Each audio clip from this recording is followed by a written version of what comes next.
agora com o painel A Integração Lavoura-Pecuária como Estratégia de Aumento de Fertilidade Biológica do Solo e Rentabilidade para o Produtor. Encerrando então a nossa programação técnica, teremos esse painel como estratégia para aumentar a fertilidade biológica dos solos e a rentabilidade do produtor. Convidamos os palestrantes Fábio José Padovani e Paulo Rocha para conduzirem este importante momento de troca.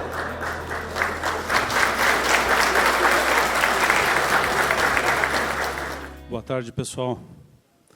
Prazer imenso estar aqui e participar desse evento, no qual quero agradecer a pessoa do Dr. Eduardo do Gaás pelo convite, do Maurício.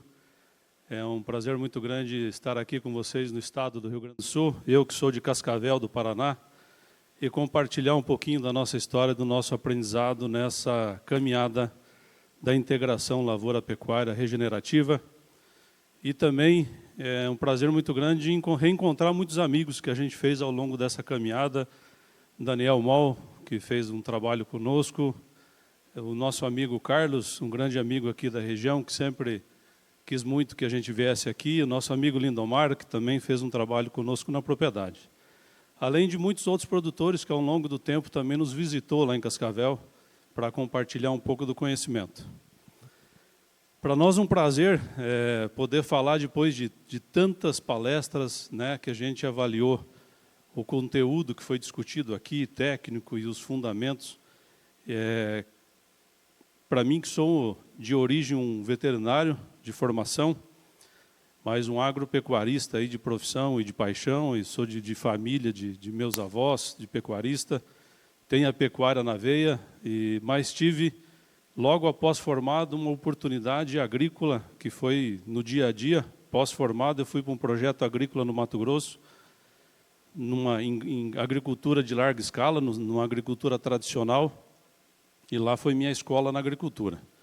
Depois eu retorno ao Paraná, em 2006, e aí a gente fica um longo período na agricultura tradicional, mas tentando entender qual seria o formato que eu voltaria para a pecuária, para a integração. O Paraná tem uma tradição no modelo cooperativista e no mundo das carnes não é diferente. Nós somos hoje 7 cooperativas de carnes de qualidade no estado, é uma peculiaridade do estado do Paraná. Outras cooperativas que não participam do sistema das cooperativas OCEPAR, mas que atuam no mercado. E aí eu precisava estudar uma maneira de retornar ao segmento da pecuária.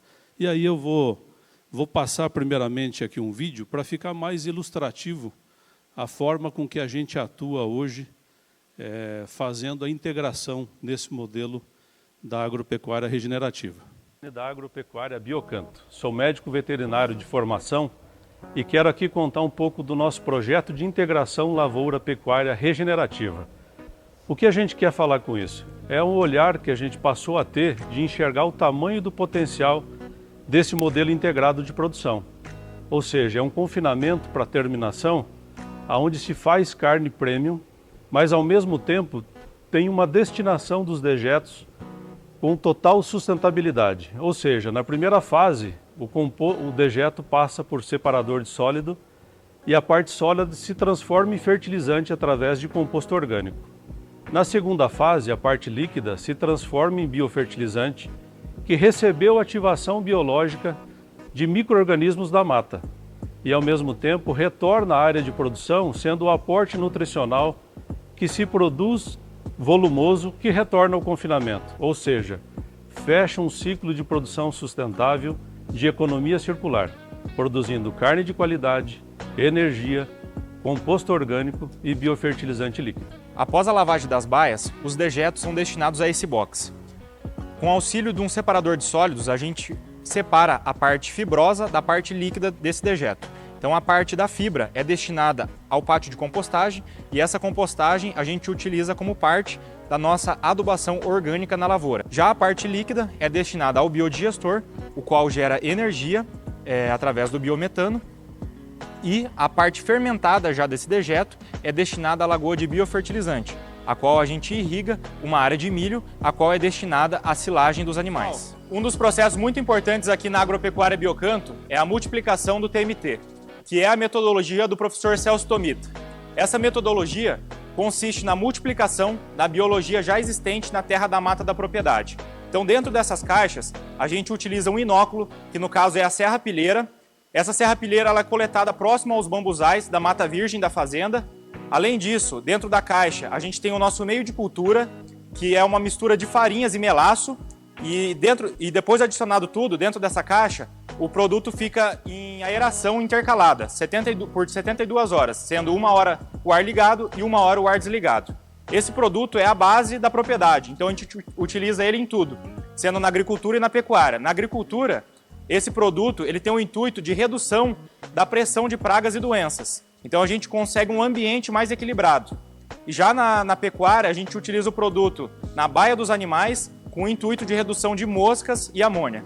Aqui uma importante fase do nosso processo que a pecuária nos permite fazer dentro desse modelo regenerativo. Os substratos de confinamento sendo trazidos para um pátio de compostagem, onde esse produto passa por fases de maturação, ou seja, fase termofílica, chegando a 65, 70 graus de temperatura, aonde ele recebe inoculação de micro-organismos de diversidade biológica, que é o nosso biofertilizante, é o nosso TMT, e com frequências de monitoramento de temperatura, o que define as necessidades de revolvimento, ou seja, revolvimento serve para equalizar a temperatura, ao mesmo tempo que serve para inocular oxigênio nesse processo. Isso faz com que a gente tenha um composto orgânico em 30 dias, em média, e é a nossa fonte de nutrientes para a nossa agricultura, em substituição ao fertilizante solúvel. É mais uma vez a pecuária regenerativa mostrando o seu potencial de, além de produzir carne de qualidade, trazer integração num sistema de produção sustentável.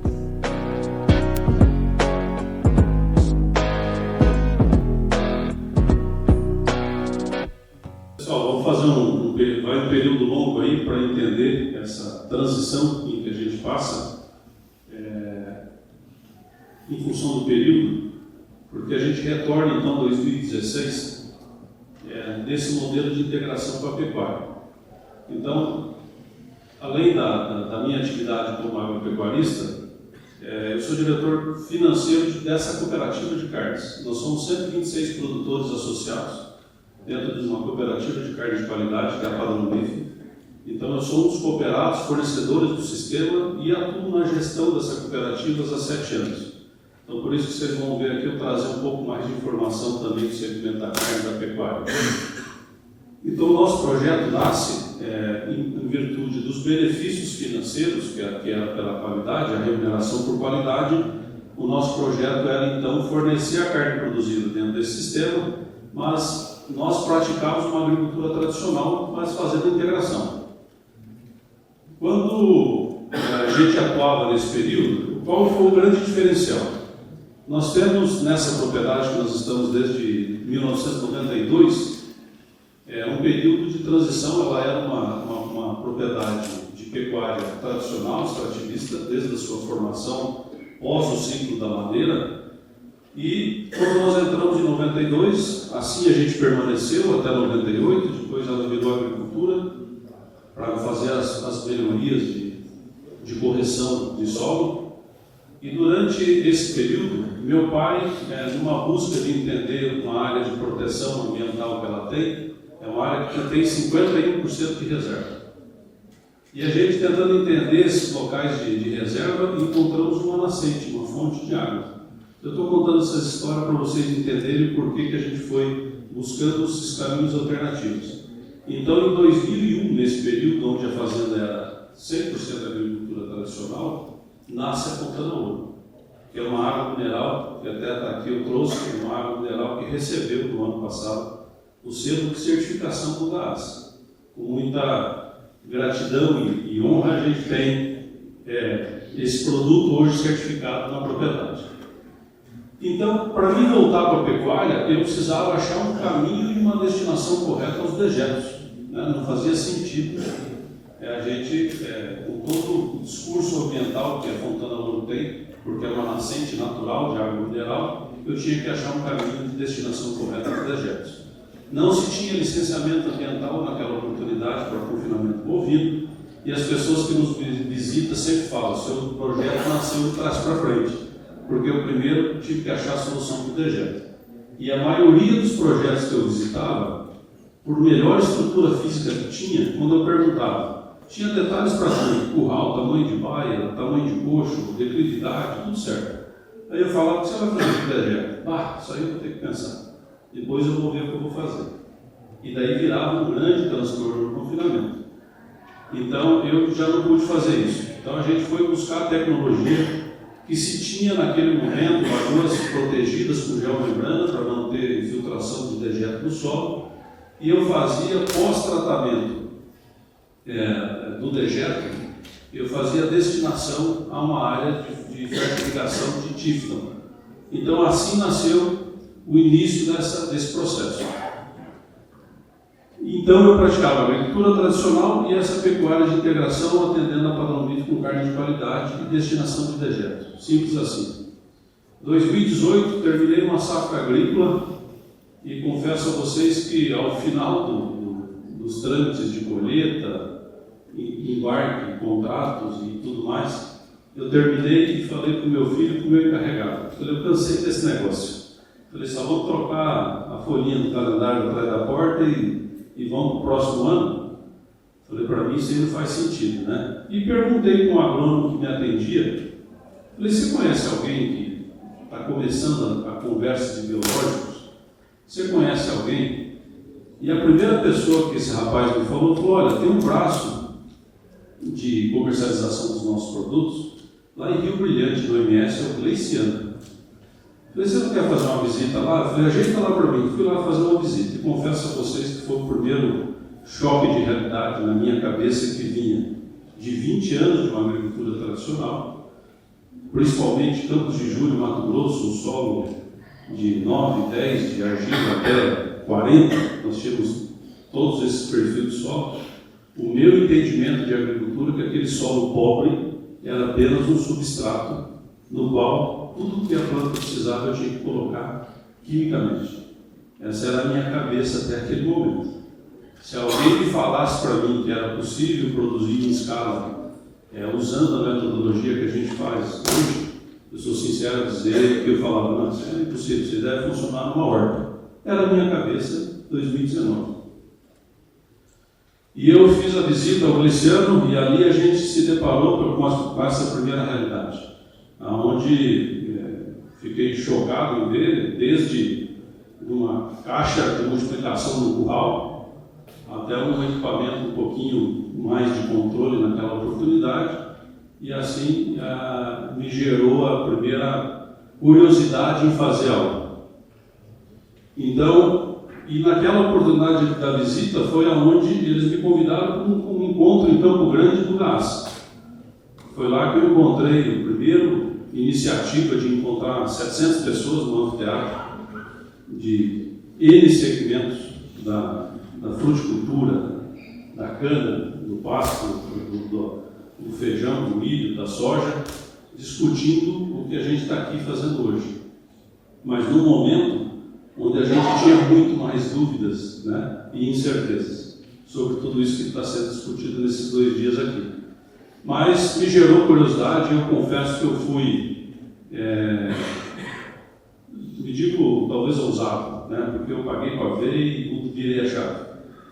Porque aquilo fez sentido para o nosso projeto, né? Quando eu olhei para as questões ambientais da Fontana Ouro, da preservação, e não utilização química, preservação dos lençóis, fazia sentido para o nosso negócio.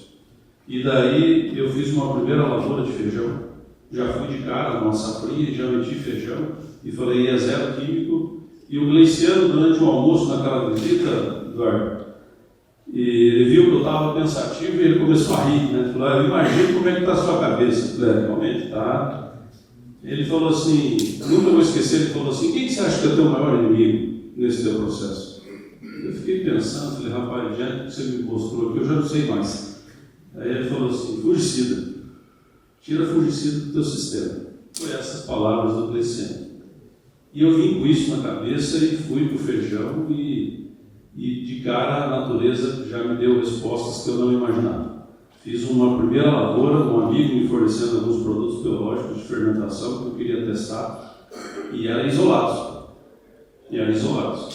E logo na sequência teve o encontro do GAAS, lá conheci muita gente, e o professor Celso Comita foi a pessoa no qual me chamou muita atenção do que ele lá ensinou e explicou, e logo em seguida eu tive a oportunidade de fazer um curso dele em Toledo, junto com meu filho. Foi onde eu acho que eu conheci o Daniel Moll, a gente estava junto, e aí a gente começou a implementar todo esse modelo que a gente vai demonstrar aqui. Vamos lá.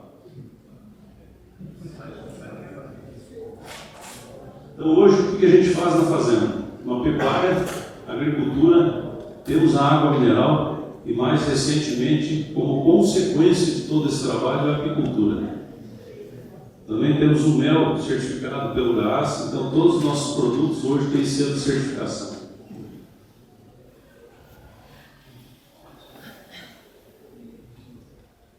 Essa história que eu falava de vocês, 2016, a forma com que a gente começou essa integração com a lavoura e pecuária, no modelo tradicional, voltando a produzir basicamente cruzamento Angus, em virtude da Padrão Beef ser uma certificadora de gado Angus do estado do Paraná, não exclusivamente, mas hoje responde por mais de 80% do seu produto.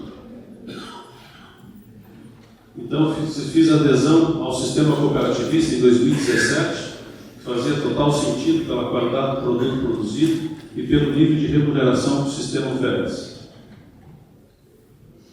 2018, vou fazer aqui não consigo não comentar dessa tecnologia, e eu também acho importante, a gente viu aqui, que não fazer uma má interpretação daquilo que a gente busca, né?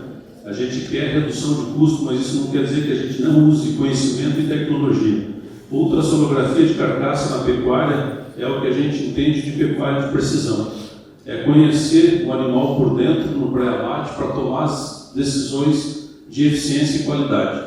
Então, a ultrassonografia de carcaça é algo que eu comecei a usar em 2018, pude trazer para dentro da Padrão Beef como tecnologia. É um sistema, um software que a gente consegue avaliar o animal na 12ª e 13ª costela e mensurar 3 informações básicas que a gente chama: a área de olho de lombo, é o tamanho do contrafilé do animal, EGS, espessura de gordura subcutânea, e o marmoreio, que é um indicador de qualidade, a cereja do bolo do mercado de carne do mundo todo. Com essas 3 informações eu consigo tomar as decisões, e hoje a gente usa na Padrão Beef para ponto ótimo de abate. Então, eu tiro a subjetividade do produtor de olhar, por mais conhecedor que ele seja. Como eu falei, eu sou neto de pecuarista, isso não adiantou em nada, que eu não consigo olhar o que está embaixo do couro do animal. Então, assim, ponto ótimo de abate é deposição de gordura. A gente busca de 8 a 10 milímetros, e a ultrassonografia é quem que diz se esse animal de 450 quilos pode estar pronto e um animal de 600 pode não estar pronto. Depende do framing, de genética, de diversos fatores para isso a gente chegar nesse ponto. Então, eu não passo mais a olhar como indicador de animal pronto à balança, como naturalmente um pecuarista faz. Né? Ele olha para o peso, estabelece um objetivo de arrobas e segue. Isso traz muita padronização quando a gente usa esse tipo de ferramenta. Tem uma outra forma que eu falo mais adiante, que com as mesmas tecnologias, com os mesmos dados, eu consigo construir uma geração de carne de qualidade. Aqui em 2019 foi quando então a gente fez aquele teste, após o teste do feijão. E só um comentário: aquele jovem que estava no vídeo é meu filho, Matheus. Hoje eu tive o privilégio de ter toda a sua formação acadêmica, que ele começou em 2018, e o pai dele entrando nesse modelo de agricultura. Então, ali foi um grande desafio, né? Porque ele poderia, que acredito que no momento que a gente entrou, a gente foi muito questionado e contestado, né? E muito criticado, sem dúvida alguma. Mas ele não teve dúvida nenhuma ao longo do período de seguir esse caminho, né? Então, hoje hoje é quem me acompanha, quem cuida da execução do operacional desse processo.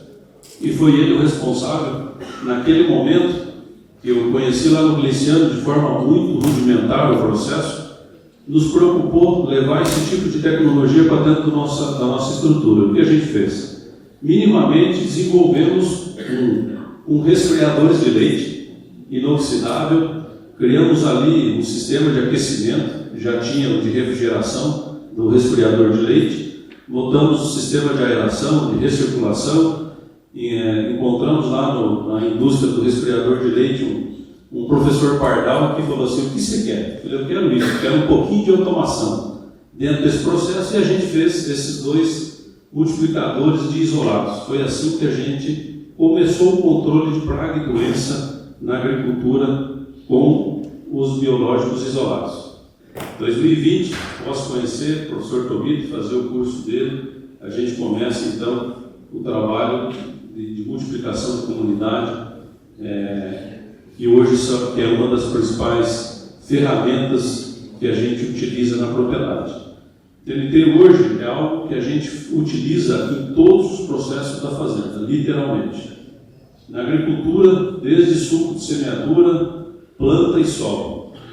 Na pecuária, inoculação de silagem de planta inteira, de grão úmido, e quero trazer uma informação aqui: inoculação de ambiente de confinamento. É incrível a melhora de ambiente de confinamento, tanto pela redução de amônia, de odor de confinamento, questões respiratórias, que é a questão da amônia interfere muito no ambiente do animal, como também no controle de mosca. Tá? Então, a melhora de ambiente de confinamento é algo que as pessoas que nos visitam se impressionam, e a gente faz sistematicamente a inoculação de 3 vezes por semana. Por quê? No confinamento, eu tenho 2 confinamentos, eu vou mostrar depois. No confinamento de piso total, a gente lava 3 vezes por semana. Não porque o ambiente exige, mas porque o biodigestor, nós temos a cadeia sequencial do dejeto de geração de energia. Então, o aprendizado é que geração de energia, quanto mais regularidade no fornecimento do bio, mais produtivo ele é. Então, sistematicamente lava o confinamento, lava na presença dos animais, é por gravidade. Esse dejeto vai para o separador de sólido na primeira fase e a parte líquida vai para o biodigestor. Após a lavagem do animal, das baias, a gente inocula a biologia na sequência. Então, a partir do momento que os animais estão na baia e já vão defecando e urinando, já vai tendo contato com a biologia aplicada. Né? Então, literalmente, o TNT faz parte de todos os processos.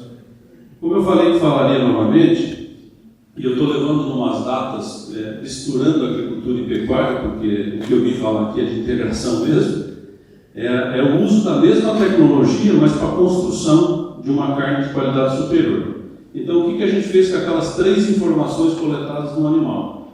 A gente faz um protocolo, que eu sou, o meu principal produto hoje, eu sou fã desse produto, que traz muita eficiência e qualidade para a pecuária. Então, imagine vocês uma bezerra de 7 meses, meio sangueanos, eu recrio ela até os 12 meses com o objetivo de alcançar 300 quilos. Ok? Aos 300 quilos e 12 meses, eu coleto as informações de ultrassonografia. Quando eu coleto essas informações, o software, a empresa que me presta esse serviço, que é um software americano, e ela está sediada em Presidente Prudente. Ela faz uma categoria de classes, ela não comparando esses animais com nenhum outro grupo, entre o grupo analisado. Se eu entrego 100 animais aqui para ser analisado, entre eles, quem são? Classe A, B, C e D. Os animais A são os animais mais equilibrados nessas características. Os animais B, eu tenho que fazer uma correção de área de odilombo, ou seja, músculo.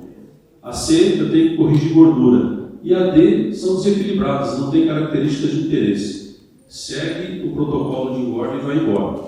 Essas outras 3 categorias, eu faço 2 estações de inseminação, protocolo reprodutivo. Então, com o objetivo que elas tenham prenhez até os 15 meses. Então, 2 oportunidades de prenhez. Touro 0, então é só 2 ciclos de inseminação. Faço indução e insemina. Faço diagnóstico de gestação, não deu prenhez, mais uma chance. Se não deu prenhez, segue e engorda. Por quê? Esses animais, 15 meses, vão fazer uma continha. 9 de gestação, né? Então nós vamos 24 meses está parindo. Esses animais eu quero desmamar os frutos desse parto aos 5 meses com 200 quilos. Então entre 29 e 30 meses essa novilha pariu e já desmamou o bezerro. E eu faço a terminação da mãe em confinamento e consigo entregar ela num protocolo ainda de certificação anos até aos 30 meses. Ou seja, dentição. Lá na Padrão Beef a idade é avaliada pela arcada dentária. Então, o que certifica? Até 4 dentes definitivos. Na nossa experiência, 4 dentes definitivos eu tenho até 36 meses. Então, o que a gente está querendo com esse produto? Numa escala de qualidade, o que a gente vê é que a carne passa por uma fase que outros segmentos já passaram. Os azeites, os vinhos, as cervejas especiais. O critério de qualidade no Brasil se olhava muito só para maciez. O paladar do brasileiro, durante muito tempo, carne de qualidade era macia. Hoje já existe uma outra categoria, igual o tomador de vinho. Talvez o vinho que ele goste hoje, o vinho que ele tomava 5 anos atrás, não faz nenhum sentido, porque o paladar evoluiu. E a gente diz que o paladar não retrocede.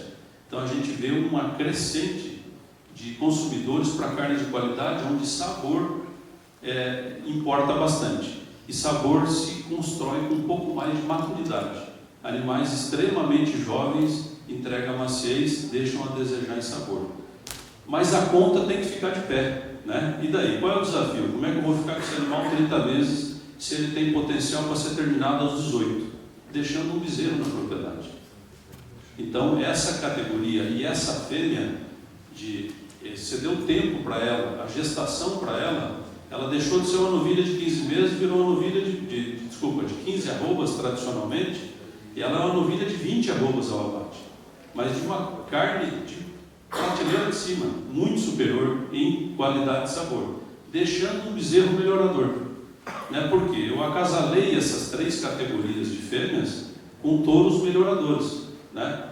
Para que eu faça uma construção, porque no processo de seleção do ultrassom, eu já estabeleci que para fazer parte do meu projeto de matrizes, eu quis 3,5 de marmoreio.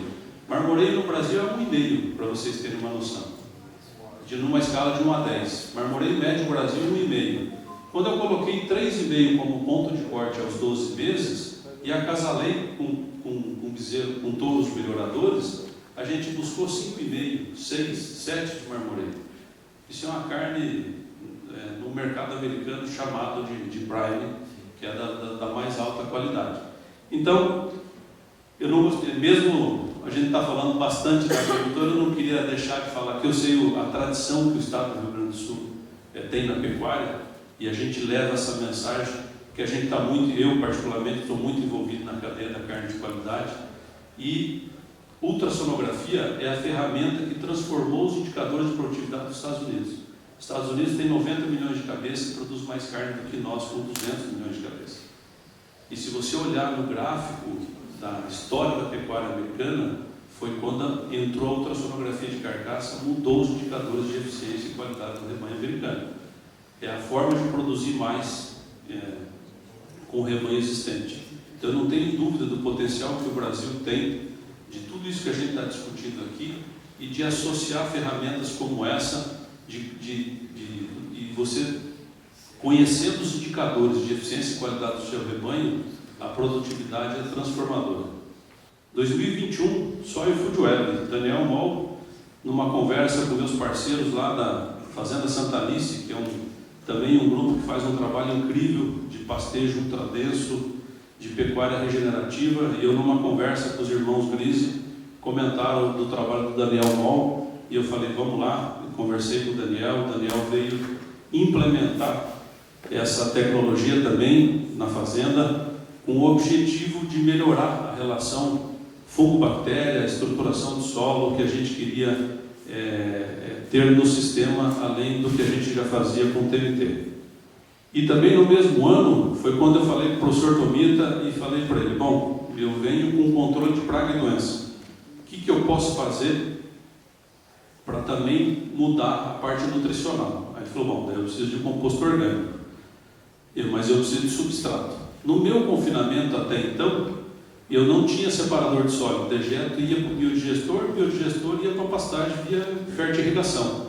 Então, o meu primeiro passo foi montar um separador de sólido para que eu tivesse o primeiro substrato, para que eu pudesse ter a matéria-prima na fazenda para produzir o composto orgânico. O que a gente fez nesse primeiro ano? Numa mistura de 1/3 de esterco bovino, 1/3 de cama de aviário e 1/3 de pó de rocha basáltica. E inoculação biológica e revolvimento. Assim nasceu o nosso composto orgânico e a gente começou a transição do adubo solúvel com o composto orgânico produzido na propriedade. Vocês acho que viram no vídeo uma área fertirrigada com aspersão. Aquilo ali foi fruto da ampliação do confinamento e de uma conversa com o professor Éder Martins. Numa conversa com ele me fala sobre um trabalho, se eu não me engano, em Minas, onde eles usavam lá o pó de rocha e a cana nos ambientes onde ficavam os animais confinados. E nessa conversa acendeu a luz. Falei, poxa, mas espera lá, e se eu usasse o pó de rocha no ambiente dos animais a serem confinados a céu aberto? Por quê? O professor Tomita ele não queria só a fibra do separador de sólido, ele queria dejeto integral. E o meu confinamento de piso total não entregava isso, né? E daí nasce a segunda etapa do confinamento, onde foi um grande aprendizado e que a gente passa a colocar no confinamento, só tem o piso na base do coxo dos animais, onde os animais se alimentam, mas no ambiente, antes da entrada dos animais, eu aplico o pó de rocha na base, no chão.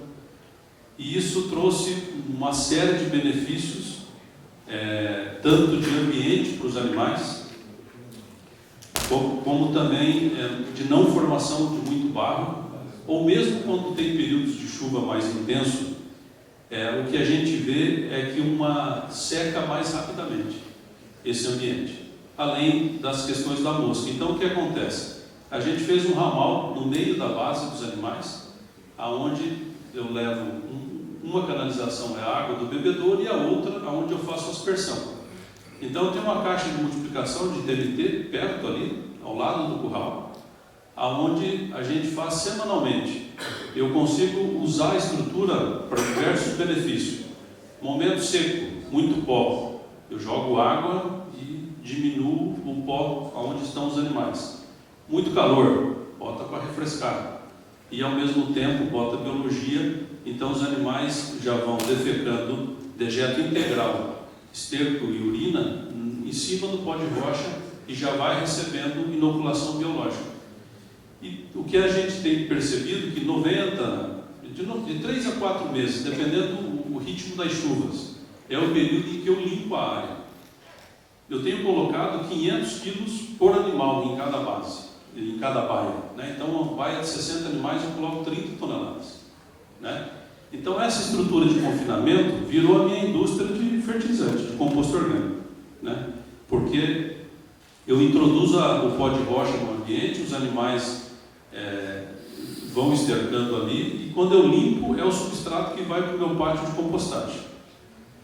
Aqui é só para mostrar para vocês o ciclo, né? Vocês viram ali o dejeto que cai na caixa, homogeniza, depois disso é bombeado, e agora ele está automático, está passando aí.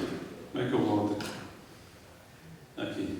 Então, daquela caixa de homogenização ele bombeia para esse separador de sólido, aqui cai a fibra e a parte líquida vai para o biodigestor, né? Esse biodigestor gera biometano que alimenta um motor de geração de energia. Daqui a pouco eu falo dos dados de geração. Então, aqui é só uma imagem aérea para vocês entenderem o fluxo aqui, né? Confinamento, aquela caixinha, aquela caixa menor lá em cima é do separador de sólido, biodigestor e as duas lagoas de biofertilizante, que tem um fuso de aeração, que na verdade são as caixas de 2,5 milhões de litros de dejeto de biofertilizante. Então, na verdade, ali é uma grande caixa de TNT, né? que a gente consegue alimentar com biologia e aeração o sistema. Aqui foi quando a gente estava implementando, ó, a gente montou os ramais, eram os primeiros testes, né? E aqui, como fica o pó de rocha e os animais no ambiente. É incrível ver, quando a gente faz a limpeza e reposição, o quanto os animais gostam de deitar no pó de rocha.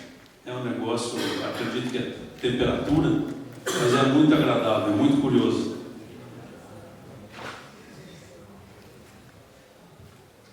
Então esse é o ciclo do confinamento e do biofertilizante gerado nessas duas lagoas.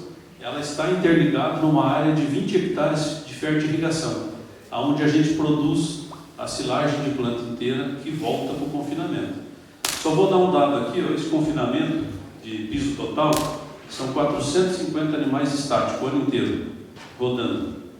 Essa área de 20 hectares consegue produzir silagem para esse confinamento o ano inteiro e ainda sobra entre 200 a 300 toneladas ano, sendo que o único aporte nutricional dessa área é o composto orgânico gerado por eles e o biofertilizante gerado por eles.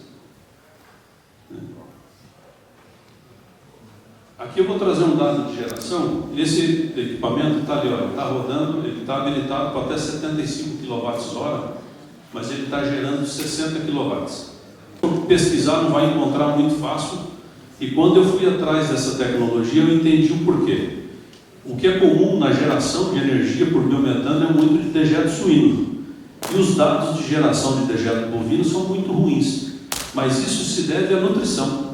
Se você olhar para a nutrição que a gente fazia na década de 80, 90, quando a gente confinava, era silagem de Napier, era resíduo agrícola, eram dietas de baixo valor energético. Por isso que a geração de energia por dejeto bovino era ruim. Hoje, o nosso confinamento trabalha com dietas de 80% de concentrado. É dietas ricas, energéticas, é 20% de volumoso na dieta. Então, a gente viu uma oportunidade de, aonde eu faço uma dieta intermediária e adaptação, que é de maior volume, é mais volumoso, eu faço lá fora onde eu quero dejeto integral, que ela vai me gerar mais substrato. Quando o animal entra em terminação, acabamento, para mim botar realmente a gordura necessária para o segmento de carne premium, são dietas adensadas e energéticas. Então, qual é o aprendizado? Um boi gera dia, com essa dieta, 1,5 kW por boi dia de geração de energia, no nosso sistema de higienização de baia com água. Quando eu consigo diminuir o volume de água no processo, a gente chegou a até 2,1 kW de geração de energia por boi dia no confinamento.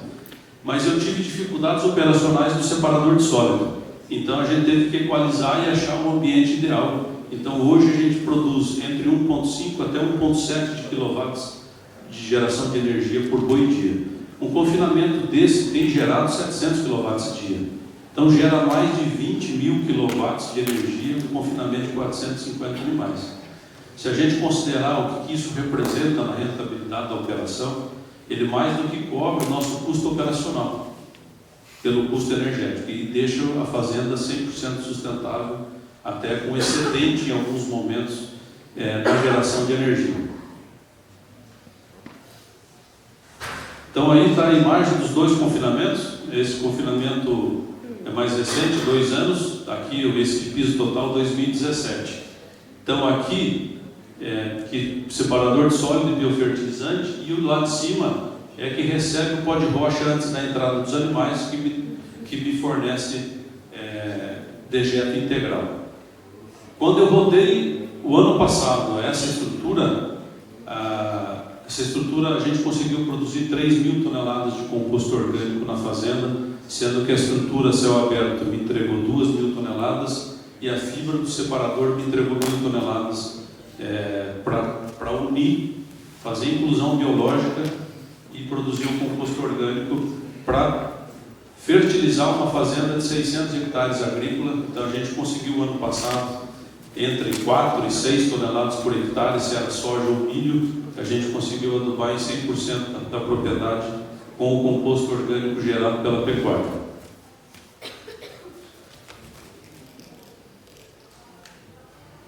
A sustentabilidade e a economia circular é exatamente o que eu falava, envolvendo a fertirrigação.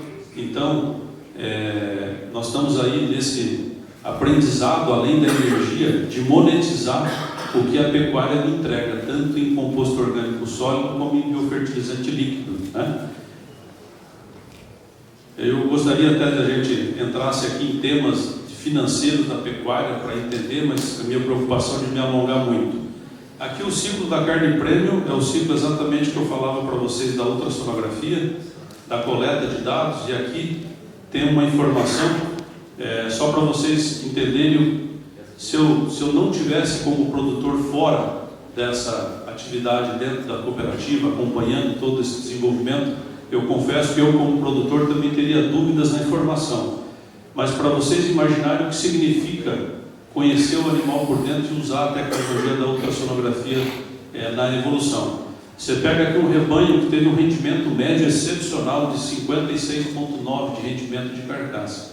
Mas o que é o alerta? Para essas duas bolinhas amarelas. Olha a diversidade entre 20 animais, um animal de 52 e um animal de 62. 10% de rendimento de carcaça dentro do mesmo grupo, né? Então, muitas vezes o produtor olha e imagina, o frigorífico me roubou lá, né? Mas ele não conhece internamente o tamanho do potencial. Cada 10 centímetros de área de olho de lombo equivale entre 1 e 1,5% a mais de rendimento de carcaça. Para vocês terem uma ideia, o rebanho médio brasileiro das matrizes Nelore tem um AOL de 45. Nós estamos falando de um AOL médio desses animais aqui entre 90 e 100. É o dobro de capacidade de produção de carne na mesma carcaça. Só estou trazendo alguns indicadores para a gente refletir. Mas aqui está o que essa ferramenta pode trazer. Então a gente pode construir uma geração muito... E essas informações é rendimento de carcaça e é rendimento de desossa. Porque as informações que eu tenho de AOL para 100, quer dizer, é uma relação de músculo versus vísceras e ossos. É rendimento de cortes cárnicos que vai para o mercado do varejo.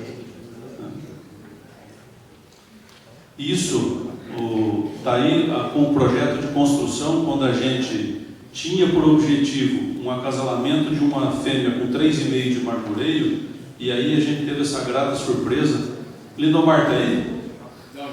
Já? Lindomar, ele tirou essa foto, ele comeu essa carne, ele estava na fazenda junto com o Matheus. Foi um dia festivo, porque a gente foi pego de surpresa do tamanho de um avanço numa única geração. Isso foi muito além da expectativa. A gente acasalou para buscar um marmoreio 4,5. O animal, na média, foi acima de 5,5. Então, entregou uma carne nesse nível de produção. Essa bezerra aqui, então, é a segunda geração, é o 3/4, 75 de sangue anos. E essa mãe ali, após desmamar esse bezerro, é uma novilha de 20, 22 arrobas no mercado de carne de qualidade. Aqui é só uma sequência, porque dentro do meu manejo, da minha realidade, a gente segue com 7/8. Se fosse um outro projeto, uma outra condição de solo, talvez minha recomendação voltaria com brancos, uma rusticidade, não seguiria com anos. Dentro do meu sistema, a gente segue avançando com qualidade. João, bate umas contas aqui comigo, rapidão. Pode falar, seu Eduardo. E eu tô vendo o negócio da produtividade da minha soja aqui. Num ano normal e o manejo padrão, colhe uns 50 sacos por hectare, não colhe? É, depende. Meio por cima só, porque ó, você pega esses 50 sacos por hectare, que é o padrão da soja já, né? Mais 15 sacas por hectare do extrato de alga que você me vendeu. Porque você me vendeu e falou que dava 15 sacas a mais, né, por hectare. 15 sacos, extrato de alga é bom, viu, seu Eduardo? 15 sacos no mínimo. Aí você veio com os biológicos e falou que isso tudo junto dava mais 20 sacos por hectare. Muito bom o biológico também. Ele é fera. E quantos sacos? 20. 20 sacos. 20 sacos também. Vixe. E aí depois você veio com 3 foliar diferentes. O primeiro dava 10 sacos a mais, o segundo mais 15 sacos por hectare e o outro 25 sacos por hectare a mais. Isso aí. Pouquinho acaba aqui. Ô João, então, se eu somar tudo isso aí, mais o adjuvante que você falou que dá 12 sacas a mais por hectare, eu vou produzir 147 sacas de soja. É, aí você... 147 sacas. É saca, hein, seu Eduardo? Produção boa, boa. Tem que chover também, né? Pessoal, acabou começando direto, está passando aqui, mas eu quis trazer esse vídeo para descontrair um pouquinho, mas não é mais do que a realidade que a gente vem vendo no mercado. E a gente é adepto à tecnologia, sabe o quanto a pesquisa, a indústria, a tecnologia pode trazer ferramentas com aumento de produtividade. Mas, por outro lado, o produtor, assim como eu, me enquadro nisso, a gente vê uma enxurrada de propostas e produtos. E o que eu quero dizer é que a exposição ao risco é do produtor, né? Ninguém planta, ninguém trabalha, ninguém se dedica para dar errado. Mas o que eu questiono, às vezes, diante de tudo isso que a gente discutiu aqui, é exatamente a exposição ao risco do produtor, que às vezes entra nessa agricultura tradicional, na agricultura de produtos e não de processos. E aí que eu vejo esse trabalho do Gaas, trabalhos como eu vi do Marcelo, do Chiapeta falando aqui hoje, que a gente pode sim, sem dúvida alguma, produzir em alto nível com custo baixo. É isso que eu acho que me encantou desde o começo, tudo isso que a gente vem buscando fazer, e é nesse sentido que a gente mudou o olhar, né, nesse nosso processo. E eu confesso a vocês que eu me encantei e me apaixonei por tamanho da oportunidade da integração agricultura e pecuária, nesse modelo verticalizado. Hoje eu uso 12% das áreas, eu uso 70 hectares para fazer recria, e o restante da minha área é a agricultura, seja para agricultura comercial, para vender grãos, mas eu venho verticalizando na pecuária. Cada dia mais a pecuária é quem decide os nossos novos passos, né? Porque eu quero que a pecuária vá ocupando. É claro que eu estou inserido dentro do meio do segmento da carne de qualidade, dentro da indústria. Nós temos hoje um frigorífico, uma soça, a gente tem a produção verticalizada ao varejo.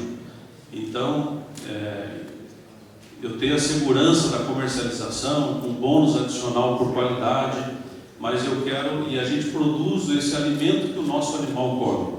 Então hoje a gente tem um prazer imenso hoje eu vi aqui discussão de alimento nutricional, densidade nutricional do alimento produzido por essa agricultura regenerativa. Então nosso animal hoje com a silagem de planta inteira, silagem de grão úmido de milho, de sorgo, de aveia, de mix de cereais de inverno, não vou me atentar aqui, mas a gente usa todas as práticas de plantas de cobertura, as plantas de serviço. É nesse momento da segunda safra que a gente faz todo o manejo de incorporação do composto orgânico. Porque eu estou numa região onde chove o ano todo, mas no inverno, normalmente, eu tenho janelas de oportunidade para mexer melhor com o composto. Então, de maio a agosto é o período de dedicação ao composto orgânico, e a gente aplica e fertiliza no sistema tudo o que a gente vai na preparação. Então aqui foi esse vídeo para mostrar essa realidade, né? Ele deve ter sido campeão do SESB, aquele ali, né? Porque de 147 sacos, com tudo aquilo que ele aplicou, mas é só esse comentário, porque eu vejo que tanto na agricultura quanto na pecuária é possível produzir em alto nível, em qualidade e deixando a operação aí realmente sustentável, porque não existe sustentabilidade sem ganho financeiro. A operação tem que estar de pé, senão a roda não gira. E todo esse trabalho nos habilitou a passar pelo processo de certificação do Gaas, que muito nos honra aí. E para mim a grande surpresa foi porque quando eu recebi a visita do certificador, era para certificar o nosso processo agrícola. E após a visita dele na propriedade, ele falou: Fábio, precisamos conversar amanhã. E já deu ruim, né? E alguma coisa deu ruim. E daí veio a grande surpresa que ele falou com a diretoria do Gaas, e eles nos deram a seguinte informação, de que certificaria todos os nossos produtos e processos que envolve a água mineral, o mel, a carne. E eu confesso que eu na minha, talvez, falta de conhecimento e visão para a água, eu perguntei ao certificador, né? Falei, mas a água, por que água? E eu adoro essa resposta dele, falou que suas práticas agrícolas preservam os lençóis, né? Então foi com esse conceito que a nossa água foi certificada, em virtude de uma agricultura regenerativa que protege os lençóis freáticos, que a nossa água Fontanarola é certificada, e ela está de aniversário, ela completa 24 anos hoje. Hoje foi o dia que está no rótulo, 7 de agosto é o dia de 24 anos da Fontanarola. E o mel, pessoal, consequência, retorno das abelhas ao ambiente de produção é algo incrível. E a gente passou a ver de forma intensa em todas as culturas. E daí isso fez com que a gente buscasse 2 senhores da Emater aposentados, o seu Nilo, que passamos a fazer núcleos de apicultura no entorno das áreas de mata e das áreas de produção. Então nós já estamos indo para o 3º núcleo de produção, de 30 caixas cada núcleo. Ele faz um raio de ação das abelhas para que elas atuem ali na polinização das culturas, e é por isso que o mel hoje faz parte aí do processo. Então aí estão todos os produtos, né? A água mineral, o mel e a carne, que a gente tem vários protocolos de qualidade. Vocês estão vendo ali em cima um protocolo chamado Padrão Origens, que tem a marca da fazenda. Esse é um protocolo que criou um diferencial incrível dentro do nosso projeto, que é um reconhecimento ao produtor.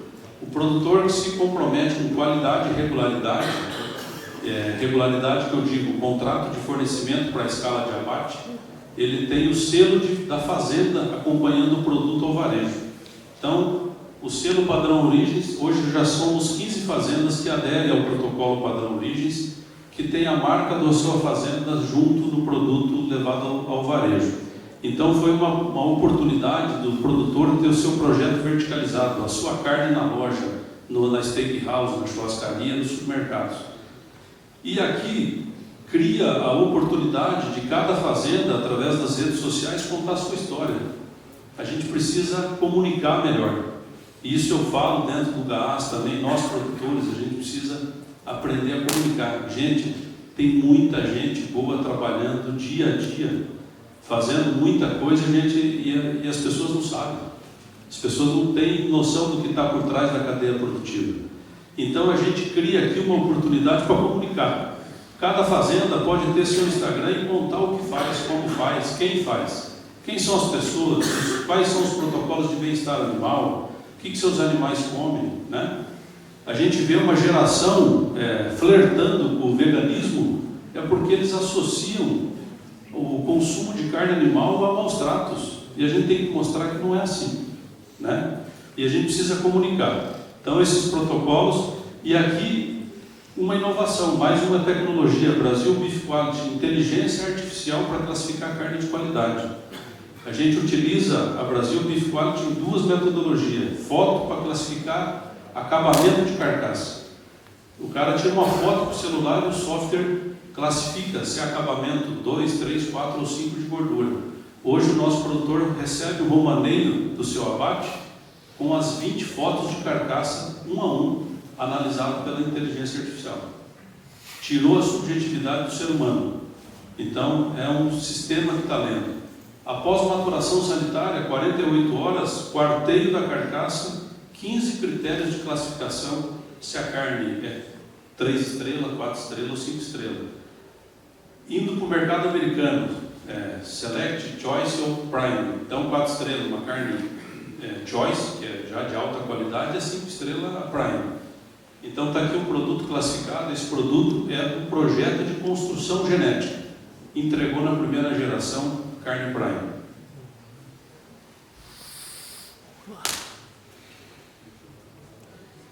Eu trouxe um assunto aqui, rapidamente, desculpa o tempo, mas eu falei até com o Dr. Eduardo. Eu vi no grupo do GAAS e vi aqui, por muitos de vocês, sendo comentado, e eu me incluo nisso, as questões de crédito de carbono. Recebi ao longo dos 15 anos, pelo menos, visitas, convites para participar de palestras e eventos para se falasse de crédito de carbono, mas eu não vi nada na prática que efetivamente monetize o produtor. E agora, desde o ano passado, eu recebi uma visita de um agrônomo que, na verdade, já conhecia o nosso trabalho através de outra empresa, e quando ele entrou na Copagril, que é uma cooperativa de produtores que tem sede ali em Marechal Rondon, no Paraná, e me apresentou essa metodologia, ele falou: Fábio, quando eu entrei aqui e vi isso aqui, eu lembrei do trabalho de vocês, quero te apresentar.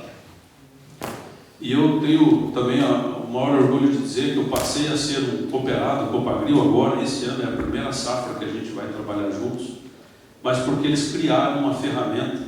Na verdade, a Network Agro é uma empresa de Palotina que desenvolveu uma metodologia para avaliar os créditos de carbono, e ele é avaliado por equipamento no solo de cultivo, safra e safrinha, nas áreas de pastagem e mata anual. Então ele avalia em toda a sua propriedade qual é o carbono retido durante todo o processo de produção. Vou falar um número aqui básico na média. A Copagril, para vocês terem uma ideia, quando ela validou essa tecnologia desenvolvida por essa empresa, ela deu uma oportunidade para ela fazer a primeira mensuração. Mensurou, pouca gente acreditou, deu pequena porção da área para participar do sistema, e ela conseguiu credibilidade, rastreabilidade e comercialização no mercado do carbono regulado. Gerou um crédito, no primeiro evento distribuiu R$2 milhões aos participantes. Aumentou a adesão, agora no ano passado, no segundo ciclo, entregou R$7 milhões aos cooperados. E agora o próximo evento, R$10 milhões distribuídos aos cooperados, e isso está crescendo com uma velocidade muito grande. O que tem acontecido? Eles têm enxergado que quem vem praticando agricultura regenerativa, com uso de remineralizador de solo, tem dado quantidade de créditos maiores por hectare. Então, na média, tem gerado 3 créditos por hectare. O valor remunerado ao produtor tem sido de $20 por crédito. Tá? Esse é um número arredondado para se falar. Na média é isso. Agora, existem produtores que teve 2 créditos por hectare, e existem produtores que teve 6, 8 créditos por hectare, dependendo da cultura e seu manejo.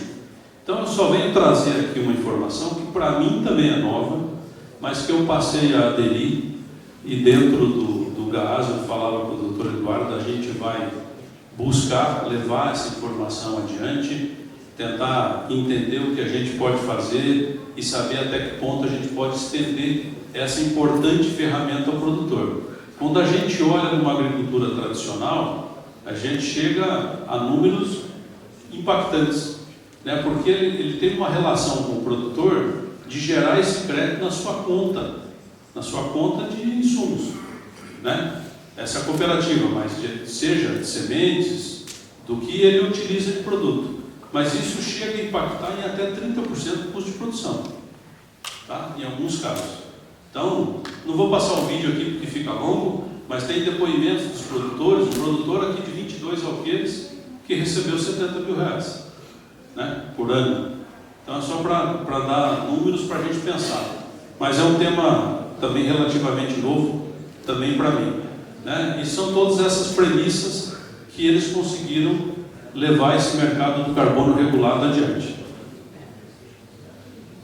Pessoal, e tudo isso é possível graças à equipe, às pessoas. Esse é o nosso time, esse é o nosso time da agricultura, da pecuária, das pessoas que junto com a gente teve que ter uma virada de chave, uma virada de conceito para praticar essa agricultura e essa pecuária de forma sustentável, mas ao mesmo tempo olhando para a tecnologia, para a produtividade, para a eficiência. Mas acima de tudo, pessoas, né? Então a gente está nessa caminhada, está aí meu filho, Matheus, que está junto comigo nesse projeto, e a gente segue adiante levando cada vez mais essa informação, tanto da agricultura regenerativa. Eu não me atentei tanto aos detalhes técnicos aqui, porque foi falado por tantos de vocês aqui ao longo desses 2 dias. Eu quis mais trazer o lado do que eu fiz com as informações do lado produtivo, fazenda, o que a gente fez com tudo aquilo que aprendeu. E esse projeto não nasceu assim, ele é fruto de uma coletânea de aprendizados ao longo do tempo. A gente foi vendo oportunidade aqui, oportunidade ali, fazendo as interações, né? Então está aí o meu muito obrigado, está aí o QR Code das redes sociais, tanto minha quanto da Biocan. É por aí que a gente fala, divulga o que faz. É uma forma de devolver um pouquinho daquilo que eu muito recebi ao longo da minha busca por conhecimento.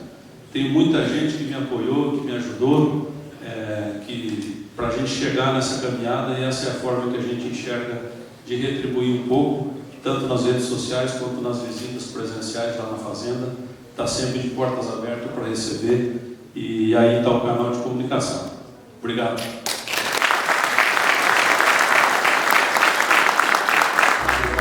Convido agora o painelista Paulo Rocha, técnico em agropecuária, produtor rural e fundador da Aviação Agrícola Santa Bárbara e sócio proprietário da Agropecuária São Miguel, para também fazer aqui a sua explanação. Boa tarde a todos. Agora ficou mais fácil depois desse parabéns aí, né? O pessoal dá uma animada de novo. Quero agradecer primeiramente a Deus pela oportunidade de mais uma vez poder falar para agricultores, produtores rurais, empresários rurais, que eu gosto de falar que eu me vejo como um empresário rural, e eu acho que todos os produtores rurais deviam se ver da mesma forma, porque não é para qualquer um ser produtor rural, empresário rural. Quem que se habilita a produzir numa empresa sem telhado, sem tu mandar em praticamente nada. Então, eu acho que isso aí tu tem que ter o dom, tem que ter o dom de sofrer, tem que ter o dom de conseguir ser calejado e se manter em pé. Então, eu gosto de trazer algumas perguntas, entre elas, que não está aqui hoje, mas uma premissa, uma coisa que é regra lá na propriedade: terra não pode ver sol. E todos os dias, ontem, hoje, a gente viu muito isso aí, batendo em cima da tecla. Então eu gosto muito de escutar e me senti muito feliz, porque não estou mais só eu de alienígena no mundo, né? Então eu brinco com gente mais próxima a mim, que a gente parece um alienígena quando a gente está dentro do nosso município. Eu estou há quase 9 anos nessa carreira de buscar algo diferente, tentar baixar custo de produtividade, mas aumentar a produtividade. Então é uma coisa que parece impossível para muitos, mas a gente vem buscando isso aí. Então, eu digo que a vida consiste no ato de semear. Tudo que a gente está fazendo hoje, a gente vai colher. Se não for nós que vamos colher, vai ser nossos filhos, vai ser nossos netos. Alguém vai colher. Se for coisas boas, vamos colher frutos bons. Se for coisas ruins, nós vamos colher coisas ruins. Independente, seja nas nossas amizades, nos vínculos que nós temos, nas atitudes, mas nós vamos colher. Alguém vai colher por nós. Então, é uma coisa que eu tento fazer coisas boas sempre, semear o bem, diminuir o custo de produção e aumentar a produtividade. Parece duas coisas gigantemente longe, né? Mas eu estou buscando trazer e elas estão começando a andar juntas. É possível? Eu acho que é. A gente tem que fazer isso ser possível e mostrar. E tem que mostrar com números, né? Porque números falam o que palavras não contam. Então, números provam, né? Então, a gente tem que ir para números muitas vezes. E 50 safras é muito ou é pouco? Quantas safras de soja a gente vai conseguir colher na vida? Umas 50, né? Pensando positivamente, se Deus nos der vida. Então, quantas nós já fizemos? Quantas nós temos para frente? A gente tem que começar hoje a tentar fazer algo diferente para ver se a gente sai da nossa zona de conforto e consegue colher resultados bons para frente. Então, o relógio está girando, está rodando, o tempo está passando. Então, vamos para frente, né? E a minha virada de chave, quando eu tentei trazer algo diferente, mas começou a me dar algumas perguntas assim. Qual a melhor terra que temos? Aonde a gente ia buscar aquela terra que a mãe pedia para plantar uma flor? Mas quem adubou? Quem que adubou? Né?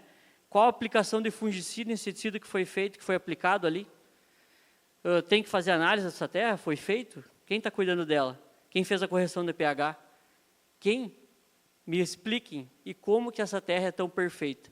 Então, será que a gente está fazendo tudo certo ou nós temos que dar um passo para trás para andar para frente?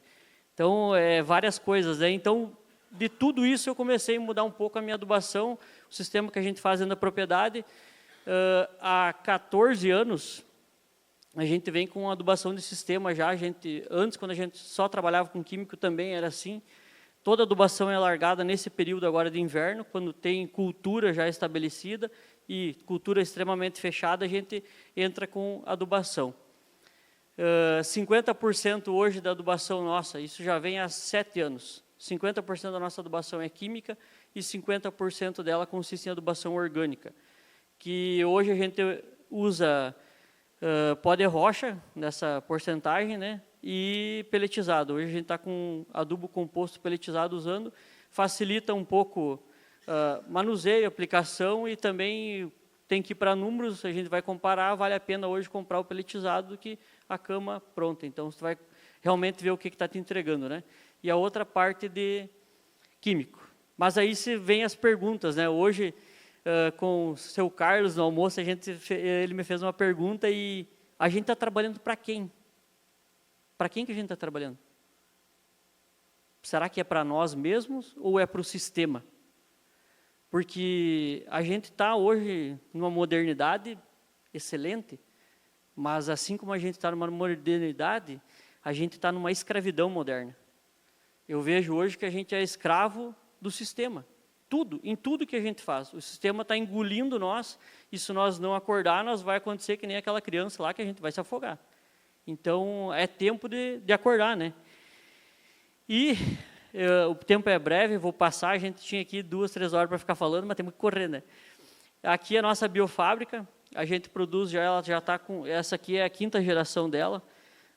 Também começamos na caixa d'água, fazendo, vamos testar, para ver se realmente dá certo. Começa com isolado, faz um, faz outro, começa a ver que funciona, dá muita coisa errada, contagem ruim, tu vai evoluindo, tentando descobrir os erros, mandando analisar. E esse é o melhor padrão que eu achei para o meu sistema, para o meu tamanho de propriedade e economicamente. É simplesmente resfriador de leite. Eu tenho os Venturi em cima ali que vão fazer a aeração, o sistema. Eu acho que se eu fui tirador de leite, já tive também de leite, não tenho saudade, mas fui. E quem é um bom tirador de leite vai ser um bom multiplicador nos isolados, é meu ponto de vista. O cara tem que ter capricho. Simplesmente assim, iniciar com um processo do zero, higienizado, eu acho que vai dar certo no final. Por mais que a professora falou ontem, né, que num sistema assim a gente não é isolado, a gente de repente tem companhia ali dentro, não estão isolados, mas pelo menos não estão depressivos sozinhos, né? Então, tem uma boa parte disso aí. Mas está dando certo, funciona. E nesse processo meu de evolução, de tentar trazer mais rentabilidade por hectare, me surgiu, a gente sempre foi apaixonado por pecuária, mas era uma pecuária bem assim, modesta, com vergonha dentro da propriedade, mas sempre se teve. E acabamos entrando no programa ILP, Integração Lavoura-Pecuária, que a qual a Heloísa é uma das mentoras nossa lá, que eu brinco que eu sempre me considero como uma esponja. Onde tem palestra, eu vou, estou buscando conhecimento sempre, sempre, sempre. A gente é uma propriedade hoje parceira e modelo da Embrapa. Então, tudo que tem de conhecimento, a gente tenta tirar da prateleira e trazer e tentar botar na realidade, dá certo, deu, fica, não deu, está fora.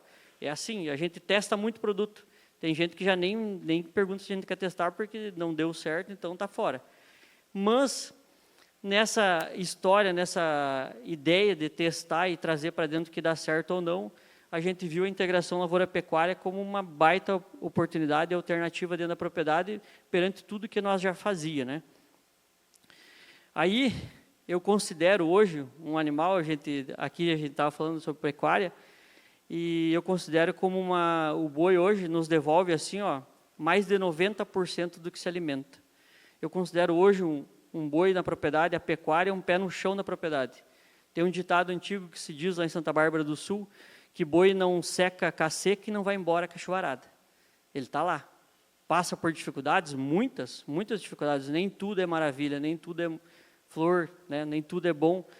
Já passamos por sistema aí que tu rapa o chão, não tem o que fazer, empilha boi num metro quadrado, tem que ter comida para segurar esse animal, mas é a questão de 15 dias tu sai do inferno ao paraíso.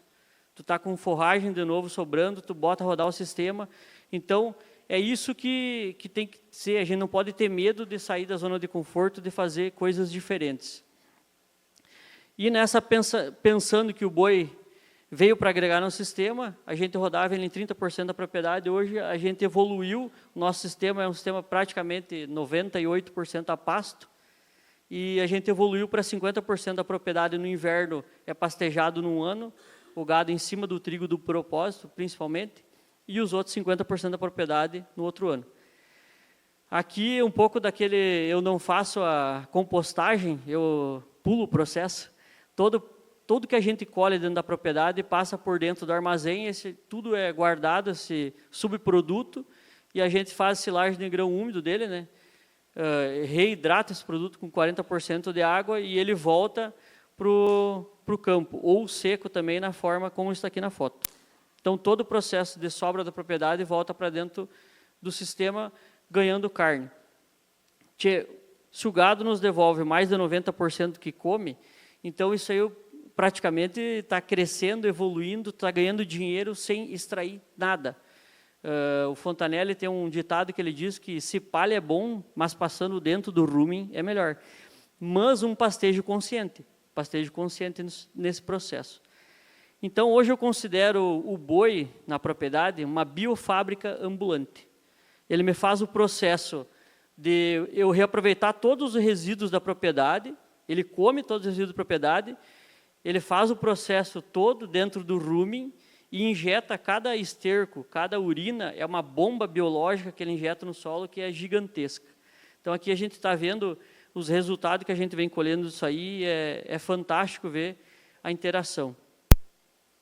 Aqui a gente teve na propriedade, há uns dias atrás, o programa Duas Safras, foi uma etapa, foi lá na nossa propriedade, e essa trincheira aqui chegou a praticamente 2 metros de profundidade, e é uma coisa interessante que a gente tinha raízes aqui, ó, eu tentei colocar o vídeo, mas me faltou tecnologia, não consegui.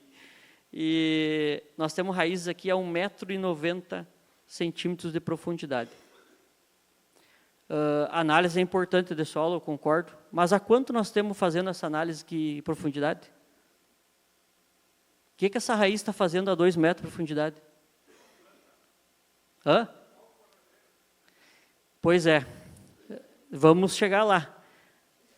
Esse processo aqui, é uma parte da propriedade, a gente não coloca soja no verão, 10% da propriedade a gente destina para empilhar essa pecuária.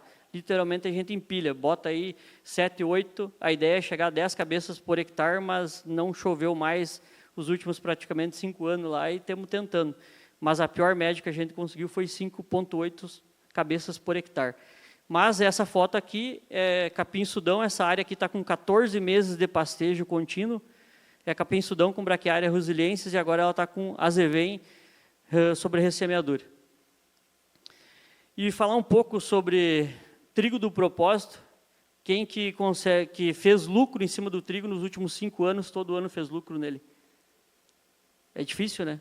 Bem difícil. Mas o trigo do propósito, que é a variedade Tarumax, vem nos entregando rentabilidade todo ano. Esse é o ano que eu virei a chave, não tem mais trigo comercial na propriedade, somente trigo do propósito. A gente faz 4 pastejos em cima desse trigo, 4 pastejos, e após 4 pastejos a gente destina ele para colher. A pior colheita que eu fiz dele até hoje foi 20 sacos de trigo por hectare, e a melhor 48. Só que, com esses 4 pastejos, ele paga e sobra uns farelos ainda, do custo de produtividade. Se eu colher 10 sacos, está me dando lucro. Se eu colher 5, está me dando lucro. Então, daqui a pouco é o quanto tu colheu, o quanto... mas o meu vizinho está colhendo 80 sacos de trigo.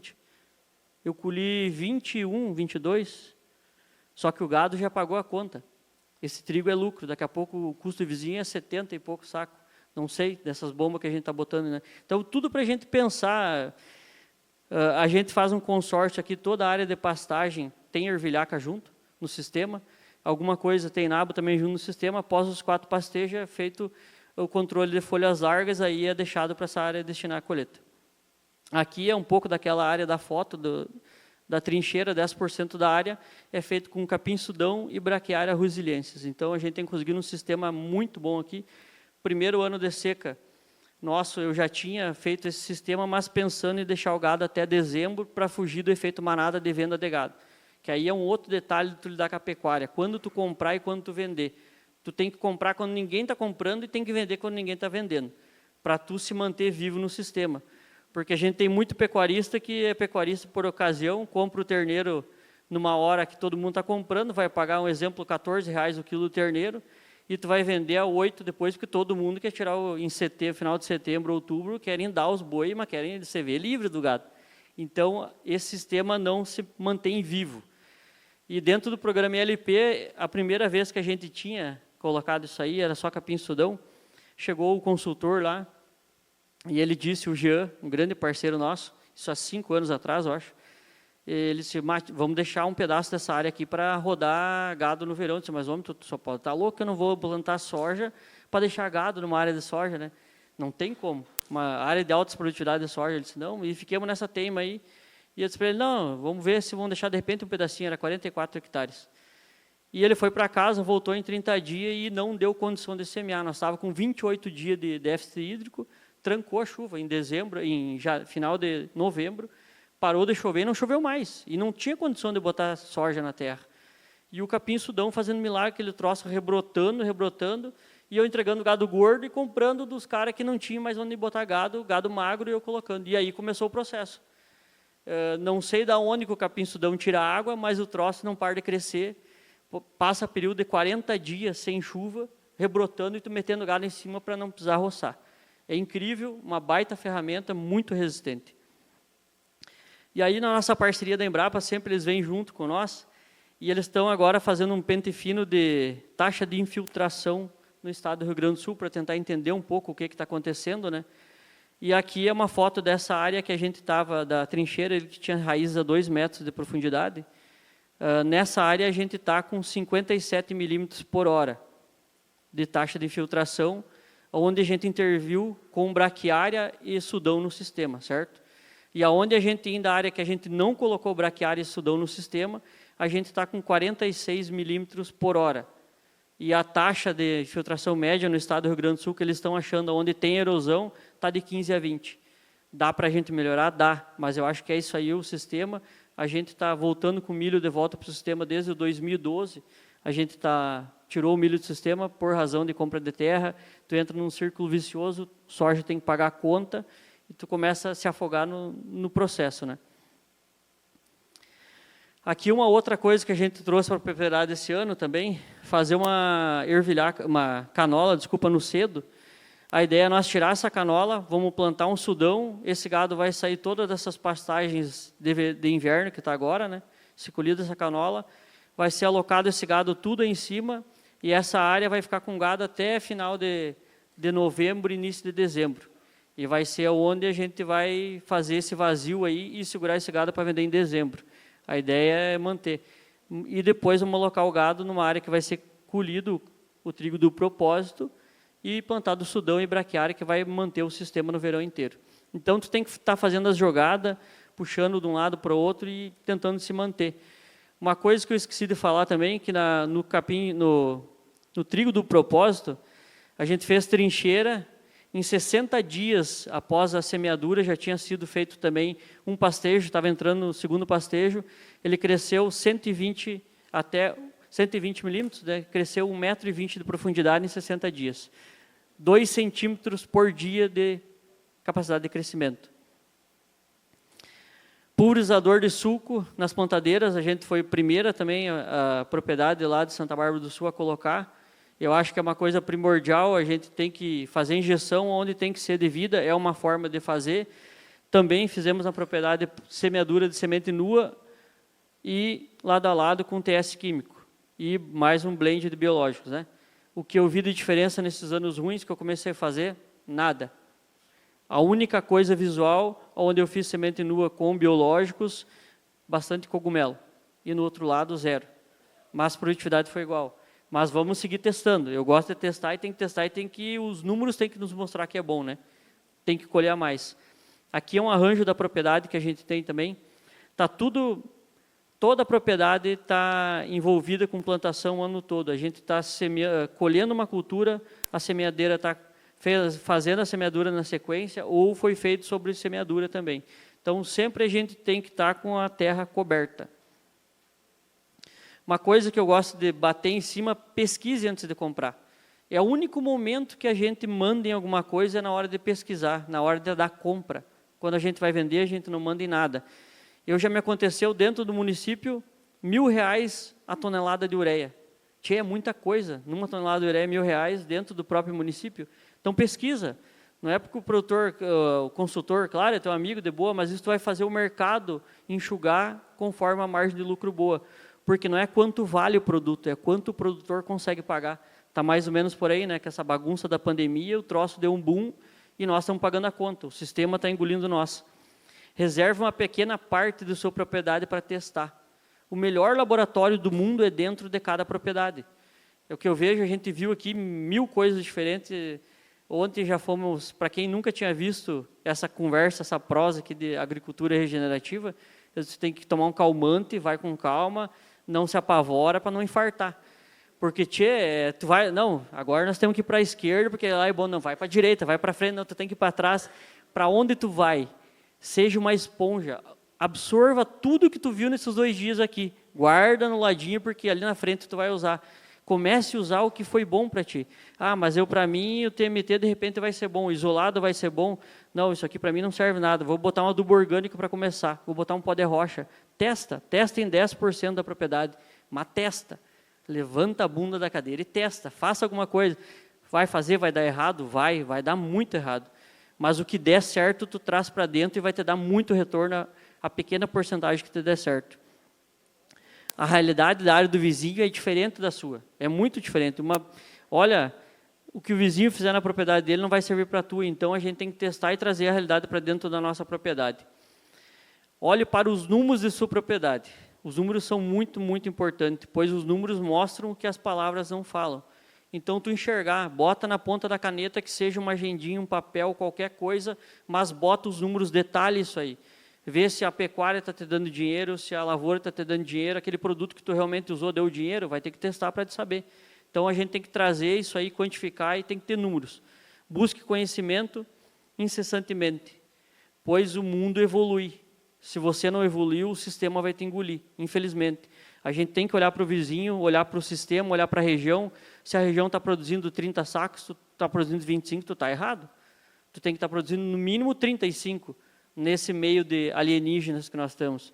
Então eu digo que a gente tem que produzir mais, porque se a gente não estiver produzindo mais, está errado, no ano ruim principalmente. Temos que produzir bem. Então, estamos aqui de passagem, vamos cuidar bem para as próximas gerações. É a maior ilusão nós achar que nós somos dono do que nós estamos. A gente vai passar aqui anos cuidando, e amanhã vai ter outro aqui. E daqui a pouco, se a gente não deixou nada de bom, não vamos nem saber que a gente passou nesse mundo. Então, vamos cuidar bem, vamos caprichar no que a gente está fazendo. Então, vamos ensinar nossos filhos a amar a terra. Eu acho que, para mim, a coisa mais gratificante hoje que eu tenho é minha filha de 9 anos, tem uma de 9 e uma de 4, ela diz que ela quer ser agricultora. Mas, pai, eu quero ser agricultora. O que eu preciso para ser agricultora? Eu brinco, ela tem que saber tudo. Mas tudo? Como assim? Não tudo. Tem que ser, vai ter que ser médico, vai ter que se machucar, vai ter que ser médico, vai ter que ser engenheiro, vai ter que ser tudo. E ela se apavora, mas ela gosta, é uma apaixonada, porque eu ensinei ela que isso é louvável. Nós estamos trabalhando na coisa mais maravilhosa no mundo, que é produzir alimentos. Não existe mais maravilhoso que isso. O que hoje o Brasil está tão importante no nível mundial? Trump está querendo ajudar ou não ajudar, não sei, mas nós somos um país-chave. A Terceira Guerra Mundial, queremos ou não, está batendo na porta. O mundo está borbulhando. E o Brasil é uma chave central, porque alimento é a única coisa que importa. O que adianta ter arma? O que adianta ter ouro? O que adianta ter petróleo? Mas o que a gente precisa para uma nação não morrer? Comida. Nós temos a coisa mais importante do mundo, comida. Então, quem tiver aliado com o Brasil, quem tiver de bem com o Brasil, vai ter comida. Então, nós somos um país chave mundialmente hoje. A gente alimenta o mundo. Essa é a realidade. E obrigado, desculpa as delongas, é muito rápido, tinha mais slides para passar, mas eu acho que é isso aí. Espero que tenha passado um pouco, vão com calma para casa, respirem quem nunca tinha escutado isso, mas façam, começam a fazer, que realmente dá resultado. Obrigado.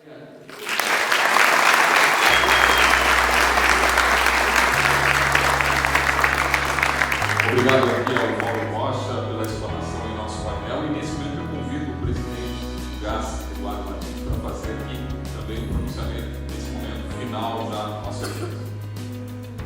Pessoal, a gente tem que ter um orgulho extraordinário, incrível, imensurável do agricultor brasileiro. Imagina o que significa, né, o acúmulo de experiência, o acúmulo de testemunhos que a gente teve nesses 2 dias. a gente teve a possibilidade de compreender que nós estamos fazendo tem base e fundamentação do ponto de vista da academia. A gente teve a possibilidade de compartilhar testemunhos, experiências e soluções, que não é uma coisa que se encontra em qualquer lugar. Isso que a gente teve a oportunidade de assistir e de aprender aqui são experiências de vida, são formas de fazer bem feito, são formas de estabelecer uma outra maneira de fazer as coisas acontecerem. Se você for pegar nos últimos 80 anos, se a gente for analisar o rumo que a agricultura teve, ela acabou gerando uma coisa extremamente injusta, extremamente desequilibrada do ponto de vista do papel que a agricultura tem como produtora de alimentos, para cumprir algo fundamental que é a segurança alimentar. E o que nós estamos construindo no Brasil é um caminho para resgatar isso. E olha que esse resgate não tem só um significado para o resto da sociedade, ele tem um outro significado. Vocês vejam que quando as pessoas aqui falavam de natureza, eles não estavam falando de uma coisa separada, eles estavam praticando e vendo natureza naquilo que eles fazem. Isso que nós estamos já há algum tempo construindo, pessoas que de uma forma determinada, muitos já fazem há mais de uma década, né? É algo valioso, é algo que nós temos que cuidar, é algo que nós temos que promover. E o GAS espera muito, né, que aquilo que a gente vivenciou aqui e as possibilidades que essa agricultura aqui relatada permite, possa dar uma contribuição fundamental para o Rio Grande do Sul, para lidar com o que é que tiver por vir, né, e ao mesmo tempo a gente se unir para começar a exigir que os governos, né, tenham maior responsabilidade, uma visão estratégica de como tratar a agricultura. Nós não faríamos esse evento sem todo o apoio que nós tivemos, né, dos nossos parceiros, quem patrocinou, o SEBRAE, que teve um papel fundamental, né, quem originou essa iniciativa e frustrou dentro do SEBRAE, mas a gente teve condição de retomar, né. Queria muito também reconhecer o apoio da nossa equipe, né, e também do pessoal, principalmente o pessoal daqui de Juí, que se esforçou, se organizou. Quero lembrar que se não fosse a tenacidade e a cobrança do Marcos, né, que falou, não é possível, nós estamos precisando desse evento, né? Queria muito agradecer o esforço e a insistência dele e, de uma forma especial, ao gaúcho aqui do GAS, o Maurício, que batalhou para essa coisa acontecer. Portanto, muito obrigado.